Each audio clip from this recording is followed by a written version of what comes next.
Bom dia! Vocês estão bem? Tudo na paz? Já cumprimentou aqui para o seu ladinho? Já deu bom dia para ele? Obrigada.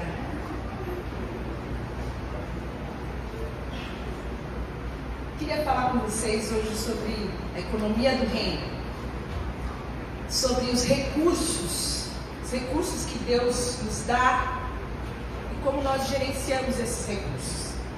Eu não sei se você já teve a experiência, acho que as mulheres, mas os homens também, tem muito homem cozinheiro aqui que cozinha bem pra caramba, que se organiza na cozinha, que vai e tal. Se você já teve a experiência de preparar um jantar, contando assim para umas 5 pessoas, daqui a pouco você só viu chegando gente.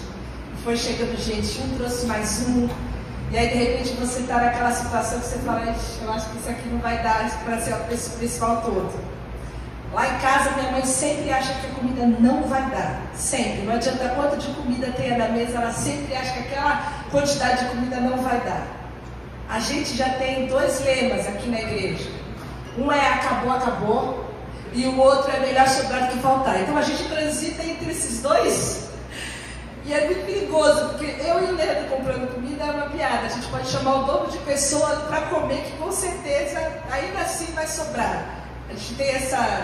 Acho que o Leandro sabe que aqueles que o seguem, o tanto que eles comem, ele vai e compra o dobro de comida para poder dar, e normalmente não sobra, mas às vezes sobra. Mas a verdade é que às vezes na nossa vida a gente olha e fala, xiii, parece que não vai dar, isso aqui não vai dar. E a gente olha para a mesa, às vezes acha que não vai dar, a gente olha para o nosso mês, às vezes para as nossas contas e a gente acha que não vai dar. A gente olha para um projeto nosso, para um sonho nosso, e a gente acha que não vai dar. A gente, às vezes, como pais, vai vendo as demandas dos filhos, que parece que quanto mais cresce, mais demanda vem junto, e a gente fala, eu acho que eu não vou dar conta, eu acho que não vai dar. E a gente vai passando por várias áreas da nossa vida, no nosso casamento, nos estudos, na nossa vida, e a gente vai tendo essa sensação de que não vai dar. E é sobre esses recursos e a forma como que nós gerimos esses recursos que eu queria falar com vocês hoje. Como que a gente tem gerido esses recursos que Deus nos dá. E quando a gente fala em recurso, normalmente a gente pensa em dinheiro, né? A gente tem uma tendência a pensar em algo material, mas existem outros recursos não materiais dos quais nós prescindimos para poder viver. A gente já falou sobre isso aqui, mas se você fizer uma lista, se eu te perguntar o que falta para você, tem gente que já tem a lista pronta. A gente às vezes brinca, olha, se eu tivesse X de dinheiro, minha vida estava resolvida. Quem nunca fez essa conta? Olha, se eu tivesse isso aqui, a minha vida estaria sossegada. A gente sempre inclui uns pouquinho a mais para a gente poder se enfiar numa estradinha no meio do mato, né? Que lá metade dos nossos problemas são resolvidos. Mas a gente tem formas da gente olhar os recursos e da gente gerenciar a nossa vida, mas existem outras coisas que o dinheiro e que a matéria, o material não pode comprar.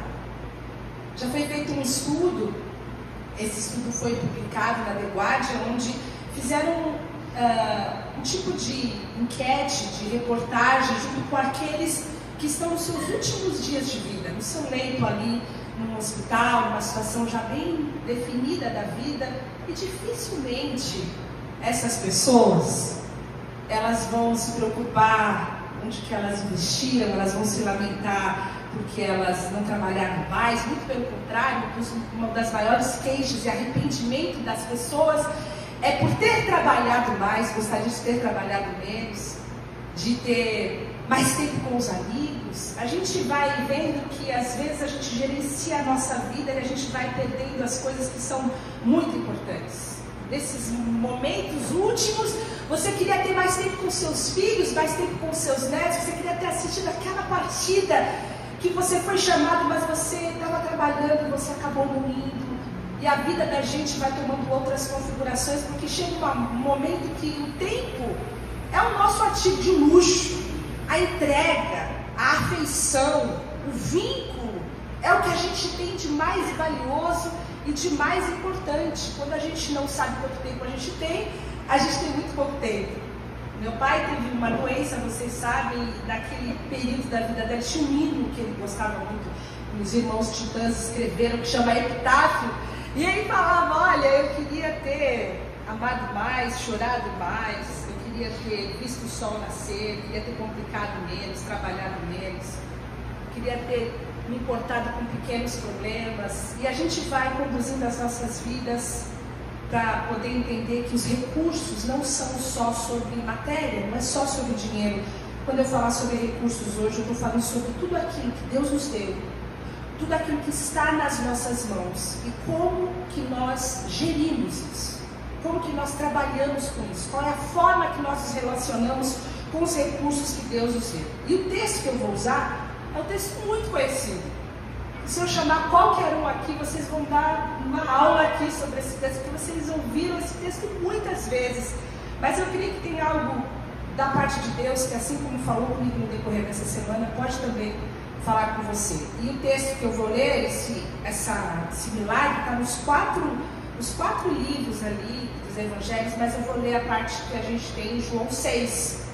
E João 6 diz o seguinte: algum tempo depois, Jesus foi à outra margem do mar da Galileia, ou seja, o mar de Tiberíades, e grande multidão continuava a segui-lo, porque vira os sinais miraculosos que ele tinha realizado ao curar os doentes.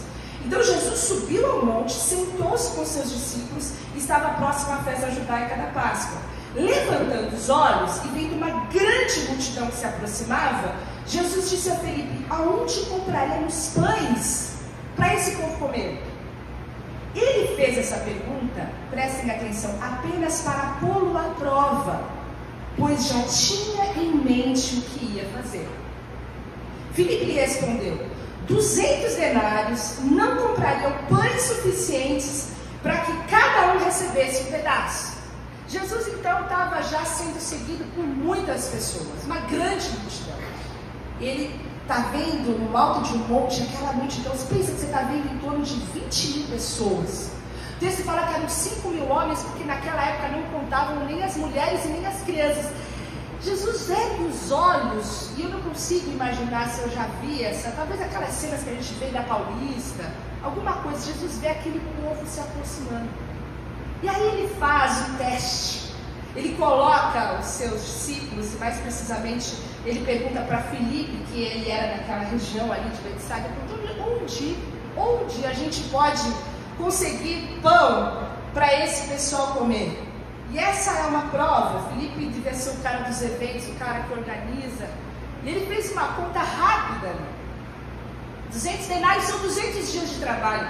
São 8 meses de trabalho. Ele falou, nem 8 meses de trabalho dariam para esse pessoal todo aqui comer. Então a gente está falando aí de quantos mil pães para que aquele povo ficasse abastecido. Se a gente fizesse uma conta rápida, aí eu fiz, porque eu sou curiosa, ali no salário mínimo de hoje, é claro que a gente tem que guardar guardar tudo que é cultural, todas as questões ali, mas se fosse hoje a gente teria em torno aí de 10 mil reais para comprar pão a 20, 22 reais o quilo, não daria nem metade de um pão para cada um. Não dá. Jesus falou, Jesus só pergunta para ele onde. Jesus pergunta para ele aonde. E Felipe faz uma conta. Essa conta que a gente faz na nossa vida, quando a gente olha o problema e a gente rapidamente tem um jeitinho da gente resolver o nosso problema. Olha, se eu tivesse isso daqui, bom, acho que talvez nem assim, mas a gente tem um jeito da gente olhar de uma forma natural para os nossos problemas, e diante de Jesus, a gente entende que a gente tem uma resposta para todas as saídas do nosso problema. Eu não sei se você já fez essa conta, se você olha para a sua vida, se você já tem essa lista, se você teria como responder para Deus o que você realmente precisa para ultrapassar os desafios dessas multidões que cercam a sua vida. Mas esse Filipe teve uma resposta de uma forma natural. E a primeira coisa que a gente aprende aqui é que não importa qual o tamanho do desafio e nem a quantidade dos seus recursos, Jesus vai revelar que o como vem sempre de Deus. Porque é no como que Deus vai realizar todas essas coisas. É enquanto nós passamos por todos esses processos que Deus vai nos ensinar, que Deus vai nos moldar. A prioridade de Deus não é o pão, a prioridade de Deus é que nós aprendamos o quanto Ele é suficiente e poderoso nas nossas vidas. Então não importa qual é o tamanho do seu desafio. E se você nesse momento está sendo colocado à prova em alguma área da sua vida, e você olha para a área da sua vida e vê que é grande demais, você vai sozinho, eu não vou conseguir, para mim que eu tivesse, eu não ia conseguir. O como é sempre de Deus. E parece que André tinha entendido isso, porque na continuidade do texto, fala que André, que era um outro discípulo, irmão de Simão Pedro, tomou a palavra. Ele falou, olha, aqui está um rapaz com 5 pães de cevada e 2 peixinhos. Mas o que é isso para tanta gente? André era um cara de visão, porque ele chega diante de Jesus, que ele está já reconhecendo o tamanho da grandeza, do poder de Jesus. Jesus estava sendo conhecido por tantos milagres que ele estava realizando ali. Ele estava curando os enfermos, os doentes, as pessoas estavam se agregando. Ele fala, é o seguinte, aqui tem 5 pães e 2 peixinhos. E ele então chega diante de Deus. Eu acho que tem que ter muita fé para olhar para 20 mil pessoas e apresentar um tanto como esse, mas essa é a visão de André. E por mais que a gente calcule como a gente faz, a gente às vezes é testado para que a gente possa entender que a nossa fé, a nossa confiança é testada, que Deus tem um propósito de nos transformar. Se vocês se lembrarem, todo o tempo ali, durante aquela situação com seus discípulos, Jesus sabia o tempo todo o que iria fazer, mas existem momentos onde Deus, que está no controle de todas as coisas, nos coloca de frente a grandes situações, grandes dificuldades, e nós experimentamos a bondosa presença de Deus, nós experimentamos a provisão de Deus, nós vemos o tamanho do cuidado de Deus nas nossas vidas. É por isso que muitas vezes eu e você somos colocados à prova. Por isso que diante de nós muitas vezes tem grande multidão, temos grandes desafios, porque Jesus quer mostrar que Ele está presente, que Ele tem o controle e que Ele tem um plano em todas as situações. E essa aqui é uma dessas situações onde nós precisamos aprender que nós não somos nada sem Ele. Pensa que se você tivesse todos os recursos, se essa sua lista aí pudesse ser realizada de alguma maneira, muito pouco você ia precisar de Deus, muito pouco você ia clamar, muito pouco você ia se jogar, você ia se colocar, você ia pedir, você ia agradecer, porque é tudo tão fácil. E algumas vezes nós somos levados a situações para que a gente possa entender que nós não temos como caminhar sozinhos. Jesus nos chama para uma parceria com Ele. Jesus nos chama para uma vida de confiança. Jesus nos chama para uma vida de entrega. Jesus nos chama para a gente admitir que nós não podemos nada sem Ele. Então Deus vai te dar sonhos maiores do que você. Deus vai te dar projetos maiores do que você. Deus vai te colocar problemas, desafios, multidões, onde você olha para o seu lanchinho e você fala, mas acho que não é nada isso daqui, perto do tamanho da encrenca que eu tenho que resolver. Mas nesses momentos a gente precisa ter a convicção de que Deus sempre sabe o que fazer. Essa é a primeira coisa que a gente tem aqui nessa leitura. Então Jesus começa a ter uma atitude no meio daquela situação. E a atitude que ele tem, está nos versículos seguintes, no 10, fala o seguinte: Jesus disse, mande o povo sentar. Havia muita grama naquele lugar e todos sentaram, e eram cerca de 5.000 homens. A primeira coisa que Jesus faz é fala para o pessoal sentar. Fala para o pessoal se aquietar. Até agora, ninguém sabe que Jesus vai fazer um milagre. Até agora, ninguém sabe o que vai acontecer. E eu quero te lembrar que você nunca sabe o dia que a sua vida vai mudar, não é? A gente acorda naquele dia e não sabe o que vai acontecer. Você nunca sabe o dia que a oportunidade vai bater na sua porta. Você nunca sabe o dia que você vai fechar um contrato que vai mudar a sua vida. Você nunca sabe o dia que você vai ser promovido. Você nunca sabe o dia que as coisas vão ser definidas. Você nunca sabe o resultado daquele exame que você vai pegar naquele dia. Mas as coisas acontecem, e a pergunta que a gente tem que fazer é: o que a gente faz enquanto a gente não sabe o que Deus vai fazer? O que a gente faz enquanto a gente só vê multidão e um pequeno lanchinho? O que a gente faz enquanto as coisas não estão no nosso controle para serem resolvidas, mas absolutamente no controle de Deus? A gente senta, a gente aquieta o nosso coração, porque Deus não age no meio do caos. Eu ouvi essa frase do pastor Pedro Leone e isso ficou gravado no meu coração. Deus não age no meio do caos.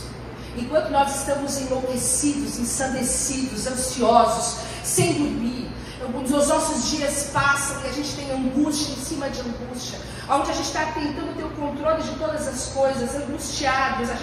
Tem gente que acende uma vela para Deus de manhã e a outra vela na encruzilhada da noite, busca em todos os lugares, de todos os jeitos. Essas pessoas não têm a capacidade de ver o agir de Deus, de contemplar a ação de Deus. A primeira coisa que nós precisamos fazer é nos assentar. Isso quer dizer que aquietar o nosso coração, é saber quem Deus é, lembrar que Ele está no comando de todas as coisas, é descansar na providência, com fé, naquele que é poderoso para transformar as situações. E eu quero ler com você 3 versículos muito pequenos que você também já conhece. Salmos 46, 10. Aquietai-vos. Cadê o Léo? Aquietai-vos. E sabei que eu sou Deus. Serei exaltado entre as nações, serei exaltado sobre a terra. Aquietai-vos. Diminui o volume do seu coração. Diminui a sua ansiedade. Diminui esse seu jeito de tentar controlar todas as coisas que não estão no seu controle. Se assenta. Saiba quem é Deus. Saiba que Ele é poderoso, que Ele é exaltado, Ele está acima de qualquer problema, Ele está acima de qualquer dificuldade, Ele está acima de qualquer necessidade, Ele está acima, Ele é exaltado, não há nenhum outro como Ele. Se aquietem, conheçam, percebam o agir de Deus na vida de vocês, se aquietem. A segunda é: bom é esperar em silêncio pela salvação do Senhor. Bom é você aguardar. Bom é você ter a sua confiança num Deus que pode todas as coisas, e você pode aquietar e se assentar na relva, se assentar na grama e descansar, sabendo que o Senhor Jesus está no controle de todas as coisas. E o último: Ele me faz repousar em pastagens verdejantes e me conduz a águas tranquilas. Nós somos ovelhas sendo guiadas e conduzidas por esse pastor no meio da volume de ansiedade, de dificuldade que você está vivendo na sua vida. A primeira coisa que Jesus faz, o primeiro comando que Jesus dá para o nosso coração é: senta, sossega, descansa, confia, coloca a sua confiança naquele que é poderoso para transformar todas as coisas. Não viva adoecido, não viva ansioso, não viva angustiado. Olhe para a sua vida debaixo da perspectiva de um Deus que é poderoso para mudar todas as situações. E ele continua no versículo 11: então Jesus tomou os pães, deu graças e o repartiu entre os que estavam sentados, tanto quanto queriam. E aí eu vou fazer uma pergunta para você, que foi a primeira pergunta que eu respondi: o que você faz quando você tem poucos recursos? O que você faz no momento em que você tem um grande desafio e você olha para aquilo que você tem, você faz a conta e você fala: não vou dar conta, não é suficiente? Qual é a sua reação no meio dessa situação? Jesus faz 3 coisas aqui, e a primeira delas é que Ele toma aquele pão. Isso nos ensina que a primeira coisa que nós devemos fazer no momento em que nós estamos diante de um desafio é entregar para Deus o recurso que a gente tem. Mas é tão pouco. São 5 pães e são 2 peixes. É tão pouco. Mesmo assim, Jesus tomou. E eu quero te fazer uma pergunta: você acha que Jesus precisaria daqueles 5 pães e daqueles 2 peixes para alimentar aquela multidão? Ele não precisava, não podia vir aqueles dezenas de milhares de pães caindo do céu, poderiam vir aves para alimentar aquela multidão, assim como com o profeta Elias. Deus poderia ter feito de várias maneiras, mas Deus quis fazer um milagre a partir daquilo que foi entregue. Guarde isso no seu coração. Deus faz os milagres, Deus faz as coisas, Deus transforma as situações a partir daquilo que nós entregamos em suas mãos, a partir daquilo que nós dispomos em suas mãos. Nós precisamos pensar, então, diante dos recursos pequenos que nós temos, o que nós precisamos entregar? O que nós precisamos dar para Jesus? Qual é o recurso que a gente tem? Pode ser no seu trabalho, pode ser no seu escritório, pode ser no seu consultório, pode ser que você tenha um celular, um aplicativo, um sonho, um celular, um curso do Hotmart, um sonho. Pode ser da sua família, pode ser na criação dos seus filhos, pode ser em qualquer área da sua vida. O que você tem que não parece suficiente nessa hora, você precisa entregar para Cristo. Porque a multiplicação, a grande milagre, a grande influência, a ação poderosa de Deus vai acontecer a partir do momento que você entregar.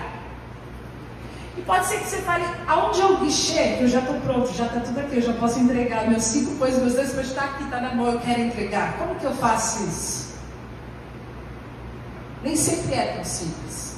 E eu pensei numa analogia, se a sua vida fosse um carro onde você recebe Jesus, você chama Jesus para fazer parte da sua vida. Muitas vezes você vai ter que colocar Jesus lá atrás porque você está dirigindo de um jeito perigoso e o melhor lugar mais seguro para Jesus é aqui atrás. Mas aí você percebe que Jesus é capaz de te guiar, Ele é capaz de te orientar, Ele é capaz de te ensinar, e você coloca Jesus sentado ao seu lado. E Ele é o melhor de todos os copilotos. Mas Jesus quer estar sentado no volante da sua vida. Jesus quer ter absoluto controle da sua vida. Ele vai mudar o itinerário, porque Ele é o caminho. Ele vai mudar o destino, Ele vai transformar todas as coisas da sua vida, porque esse Deus poderoso, esse nosso Senhor, é aquele que é capaz de transformar a nossa vida, transformar a realidade do nosso pensamento, o como nós nos relacionamos com o problema, o como nós nos relacionamos conosco mesmo. A presença de Jesus na nossa vida precisa ser poderosa ao ponto dele ser o Senhor de toda a situação, dele estar no controle de toda a situação, de você descansar, porque Ele é poderoso o suficiente, muito melhor que você no comando no volante. Entregar, Senhor. O que você faz quando você tem poucos recursos? A primeira tendência nossa é reclamar. A primeira tendência nossa é murmurar. A primeira tendência nossa é nos preocupar. A nossa natureza humana faz com que a gente fique angustiado, que a gente queira resolver esse problema, que a gente queira dar um deslinde para essa solução. E isso faz com que a gente tenha uma atitude muitas vezes de murmuração e de angústia. Mas Jesus, recebendo aquele pequeno lanchinho, aqueles recursos, a palavra fala que Ele deu graças. Nós falamos tantas vezes sobre gratidão. Jesus recebe aquele pouco e Ele dá graças. E a pergunta que eu tenho é: como você tem se relacionado com o recurso da sua vida quando ele é pouco? Será que você dá graças? Eu quero dizer uma coisa para você: se você não é grato com o que você tem hoje, certamente você não vai ser grato com aquilo que Deus te daria amanhã. Porque a gratidão não é sobre aquilo que você tem, mas é um estado do seu coração, do seu relacionamento com Deus. E nesse momento nós precisamos ter um olhar de gratidão para esses recursos dados por Deus, porque nunca é sobre o que Deus pode fazer, mas sobre o que nós precisamos aprender enquanto Deus não faz.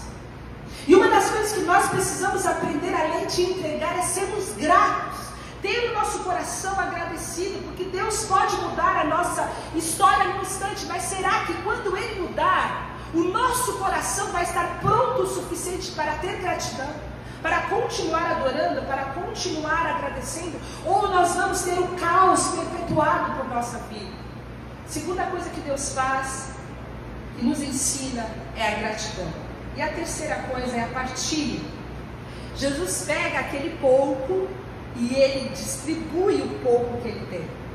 Aquilo que foi entregue a Cristo com gratidão, a fim de ser distribuído com outras pessoas, vai se multiplicar. A nossa vida precisa ser partilhada. O seu tempo precisa ser partilhado. Mas é tão pouco, eu não dou conta de nada. Você precisa aprender a partilhar o seu tempo. Você precisa partilhar a sua família. Você precisa partilhar com a sua família, mas você também precisa partilhar a sua família, colocar a sua família a serviço do Rei Jesus. Você precisa entender que o seu trabalho, o seu dinheiro também é um lugar de generosidade, de partilha. A nossa vida, o nosso recurso precisa ser entregue nas mãos de Deus, porque Ele vai dividir, Ele vai entregar, Ele vai distribuir. Nós ouvimos muitas histórias sobre coisas que Deus faz quando no meio de pequenos recursos Ele toca pessoas para serem generosas. E eu já tive dos dois lados dessa história. Alguém já foi resposta da minha oração e eu já fui resposta da oração de outras pessoas. E quando eu fui resposta de oração na vida de uma família com 4 pessoas, 2 mocinhas, a gente era recém-casada, a gente era muito durando. A gente fazia feira, a gente fazia tudo. Não que a gente não seja durando, a gente ainda continua sendo durando, a gente era durando nível rádio aquela época. Era sério o negócio. E quando a gente fazia feira, a gente sentiu no coração de dividir aquilo que a gente tinha com essa família, que era uma família maior do que a nossa, então a gente falava, a gente não pode dar só isso porque ela tem mais gente. E a gente foi até lá levar. E quando a gente levou, a pessoa falou que ela estava orando, porque ela não sabia o que ela ia entregar para os filhos. Isso é você dividir quando você não tem. E se você não tem generosidade quando você tem pouco, irmão, você não vai ter generosidade quando você tem muito. Tem pessoas que querem inverter a ordem do reino. Fala, quando Deus multiplicar na minha vida, aí eu vou poder distribuir. Quando Deus me der em abundância, quando estiver sobrando os 12 cestos, aí eu dou 2 para um, 2 para outro. Não é assim no reino de Deus. No reino de Deus, você partilha o pouco que você tem. Você dá aquilo que Deus te deu, você recebe com gratidão, você entrega e você partilha com fé e generosidade. Esse é a economia do reino de Deus. Aquilo que é pouco para nós engatilha o pior de todos os sentimentos, que é o egoísmo. Sabe? A farinha pouca, o meu pirão primeiro. E essa não é a dinâmica do reino de Deus. A dinâmica do reino de Deus é que se eu tenho 2, um é meu e o outro é seu. Quando nós paramos de olhar para o pão meu e a gente começa a orar e olhar para o pão como o pão nosso, a gente não só recebe a provisão de Deus para nós, mas a gente também recebe para a vida de outras pessoas. Porque nós somos a resposta de oração na vida de outras pessoas. A gente tem que parar de andar com medo de que não vai dar, medo do futuro, medo por nós, medo pelos nossos. E a gente pode entregar a nossa vida e entregar os nossos recursos com generosidade. Como você olha para os poucos recursos que você tem? Você segura, você esconde, se lembre dos talentos, você esconde aquilo, ou você distribui com generosidade? A oferta elogiada por Jesus foi a oferta de uma viúva que tinha 2 moedinhas. Não é sobre o quanto, irmãos. Quando a gente vai aprender isso, a gente não precisa ter dinheiro para ser generoso, a gente precisa ter um coração, a gente precisa ter uma disposição, a gente precisa ter amor, a gente precisa ter empatia. Porque nós vamos fechando os nossos olhos, a gente vai deixando de conversar com determinadas pessoas, porque na vida delas é só problema. E fulano, meu Deus, lá vem ele contar aquela história triste de novo. E aí Deus vai tocando seu coração, porque você pode dividir um pouco que você tem, mas seu coração está duro, seu coração está endurecido, e você foge de ser uma resposta de Deus na vida de outras pessoas. Jesus nos ensina a entregar, Jesus nos ensina a ter gratidão, e Jesus nos ensina a sermos generosos e partilhar. Não é o muito, irmãos, é o pouco. E aí então as coisas acontecem, porque o versículo 12 fala que depois que todos receberam o suficiente para comer, Jesus disse aos seus discípulos: ajuntem os pedaços que sobraram, que nada seja desperdiçado. Então eles os ajuntaram e encheram 12 cestos com os pedaços dos 5 pães de cevada. O pão de cevada é o pão do pobre, por isso que aqui está sendo pontuado pão de cevada, deixados por aqueles que tinham comido. E eu quero colocar 2 coisas para a gente concluir. Aquela multidão, ela experimentou a suficiência. O texto fala que depois que todos comeram, eles comeram o suficiente. E eu quero dizer para você, meu irmão, que os recursos que você tem hoje são suficientes para Deus cumprir a vontade dele na sua vida. Que Deus colocou na sua mão é suficiente para que a vontade de Deus seja cumprida na sua vida. Você olhando para esses recursos com um olhar de gratidão, com um sentimento de entrega, do controle vir absolutamente das mãos de Deus e com um desejo de generosidade de partilha, você vai poder cumprir a vontade de Deus na sua vida hoje. Porque Deus usa aquilo que nós temos para que a vontade dele seja realizada. Quando eu era muito pequena, minha mãe cantava uma musiquinha que falava que para que Deus nos use, para que Deus use, as pessoas tinham poucas coisas em mãos. E a música fala que Davi tinha uma pedra, Raabe um cordão, Maria um perfume e uma vara Arão, o meu pouquinho muito pode em sua forte mão. Quem conhece essa música? Cadê o pessoal da EBD? Ninguém conhece, né? Adoro essa música. Muito pouco, vocês sabem quem é a Raabe, sabem que ela já vai ter problema com a Mafê, que ela já vai querer saber quem é a Raabe, quem é a Arão, ela é muito doida, querendo saber tudo esse negócio. Muito pouco. Mas não é o que nós temos nas mãos, é como Deus vai usar os recursos que nós temos para o louvor da sua glória. Mas eu tenho pouco. Isso aqui não dá para nada. Na sua mão não dá para nada, mas nas mãos de Jesus vai ser suficiente. Você crê nisso, irmão? Nós podemos experimentar isso, nós precisamos viver a economia do reino, nós precisamos entregar a nossa vida nas mãos de Jesus. É por isso que ele fala: vem você que está cansado, está sobrecarregado, você que está conduzindo a sua vida, vivendo debaixo de um peso terrível, vem para você experimentar o meu peso, vem para viver uma vida de entrega. Nosso lugar é um lugar de descanso nas mãos de Jesus. Isso é sobre os seus dons, irmãos, isso é sobre os seus talentos, isso é sobre o seu conhecimento, isso é sobre o amor que você tem, isso é sobre a bondade das suas palavras, o como isso pode ser uma revolução na vida de outras pessoas, como o propósito de Deus pode se cumprir na sua vida. Isso é a sua casa, que às vezes você está esperando ter uma casa maior, uma condição melhor para você receber as pessoas. É a sua vida. Permita que a sua vida seja entregue com gratidão e partilhada com fé, a fim de que você possa experimentar a suficiência dos recursos de Deus na sua vida. Porque esse é o propósito de Deus. E por último, a gente pode fazer uma pergunta diferente daquela que a gente fez agora há pouco. O que você faz quando você tem muito? Pode ser que você fale: eu ainda não cheguei nessa fase, o dia que eu chegar eu te conto. Mas Jesus nos ensina algo precioso aqui também. O que a gente faz quando a gente tem pouco e o que a gente faz quando a gente tem muito. Que eu creio que muito de Deus vai vir sobre a nossa vida, em nome de Jesus. O que a gente faz quando a gente tem muito? O texto fala: olha, que nada seja desperdiçado. Gosto de uma outra versão que fala que nada se perca. Não desperdice. Quando a gente tem pouco, a gente respeita o pouco que a gente tem, na verdade, a gente respeita. Tem uma coisa que a gente aprende, é não desperdiçar quando a gente tem pouco.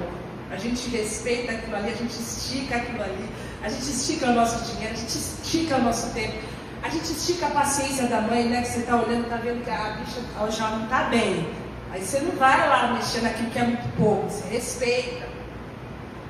E a gente às vezes perde essa noção quando as coisas são abundantes. E a pergunta é: o que você tem muito? Antes de responder nada, pense: o que você tem muito? O que você tem em abundância? O que Deus te deu que é abundante? Pode ser que seu coração esteja cheio de sonhos. Pode ser que você tenha tempo. Pode ser que você tenha experiências, muitas experiências, sabedoria. Que você tenha conhecimento, juventude, energia, vigor. O que Deus te deu que você tem muito? influência, visibilidade. Ninguém tem mais visibilidade que nem o Rafael aqui essa semana. Vamos respeitar o Rafael. Que Deus te deu, que você tem muito. Você consegue entender? Não desperdice. Use isso daí. Você tem o amor dos seus filhos. Você tem o amor do seu marido, o amor da sua esposa. Você tem um lugar onde respeitam você no seu trabalho. Você tem tempo, você tem capacidade para realizar o seu trabalho a contento, ser elogiado pelas pessoas. Não desperdice isso. O texto diz que sobraram 12 cestos, e esse número 12 é emblemático porque no Antigo Testamento nos lembra das 12 tribos, no Novo Testamento nos lembra dos 12 apóstolos, então ele fala de uma totalidade. Isso quer dizer que nenhum dos filhos do Senhor, nenhum do povo de Deus vai ficar sem os recursos.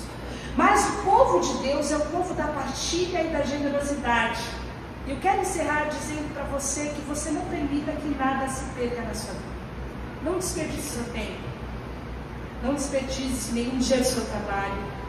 Não desperdice o tempo que você tem com o seu cônjuge. Não desperdice os olhos dos olhos, o tempo de qualidade, a escuta abençoadora, o acolhimento. Não desperdice. O beijo de despedida, porque você nunca sabe se é o último. Nunca desperdice.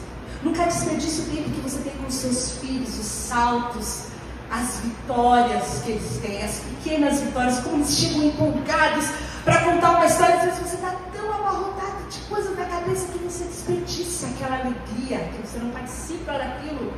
Não desperdice. Não desperdice o tempo que você tem com os mais velhos, com seus pais, com seus avós. Ouça a mesma história de novo, ouça as reclamações, partilhe das dores, faça isso. Porque vai chegar um dia que tudo que você vai querer é mais 5 minutos com essa pessoa. E quanto você tinha, você desperdiçou. Não desperdice a presença de Deus na sua vida. Não desperdice o Deus amoroso que está à porta e bate. E se alguém deixar ele vai entrar e ele vai cear. Nós vamos partilhar da presença gloriosa de Jesus na nossa vida. Não desperdice um dia de louvor, um dia de adoração, um dia de devoção, um dia que você vai poder pregar o Evangelho, um dia que você vai ser testemunha. Não desperdice, não deixe que nada se perca. Não deixe que a sua fé se perca, não deixe que o seu tempo com Deus se perca, não deixe que o trabalho que hoje Deus colocou nas suas mãos se perca, não deixe que o seu casamento se perca, que a relação única com seus filhos se perca.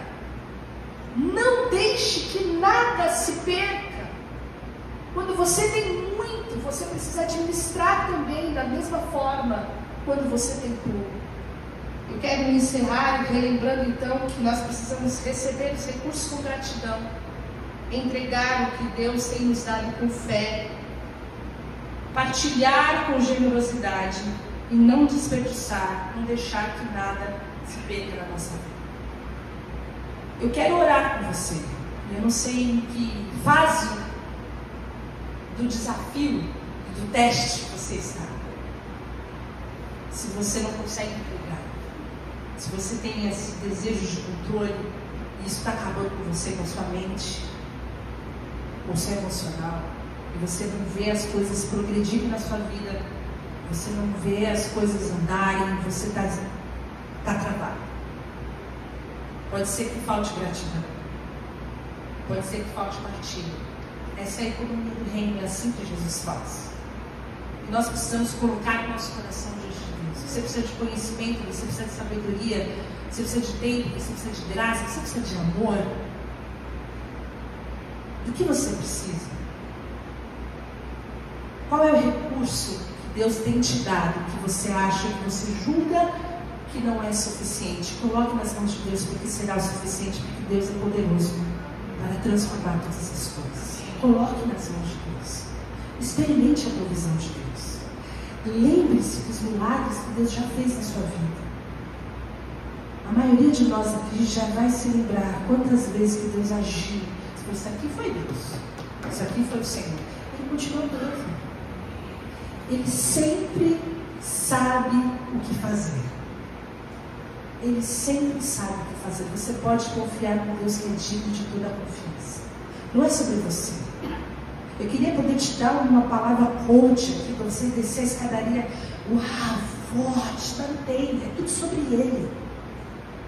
É sobre a nossa vida sendo derramada, entregue nas mãos de um Deus que é poderoso para transformar a nossa vida, o nosso coração, a nossa família, a nossa condição material. Ele é poderoso para esticar os nossos 5 pães e 2 peixinhos. Ele é poderoso para que um rapazinho fala daqui, para te abençoar, vou compartilhar esse negócio.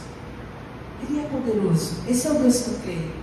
E eu quero compartilhar essa verdade que foi isso na minha vida, para que você tome isso, guarde no seu coração e seja bênção na sua vida também. Vamos orar. Senhor, nós queremos aprender com o Senhor.